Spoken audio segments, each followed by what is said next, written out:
the companions when they came to the Prophet ﷺ, specifically with the idea of asking Allah subhanahu wa ta'ala for more.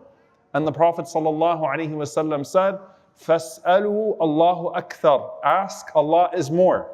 You can't ask Allah subhanahu wa ta'ala too much, meaning there is no limit in regards to the ask. There is no lack of capability or willingness on the part of Allah subhanahu wa ta'ala. Allah has not given you an allocated time by which you can make dua. Ask, Allah is more. Do not be shy. Ask, Allah is more. But one of the things that we find is that it's very hard to appreciate what you're asking for if you don't already acknowledge what you have. And this idea of asking Allah subhanahu wa ta'ala for more sometimes comes from a place of frustration. Other times it comes from a place of satisfaction that, Ya Allah, when I make dua to you, I always feel fulfilled. Even when you didn't answer the dua the way that I wanted, I know you gave me more than what I was asking you for, even if I haven't yet perceived it.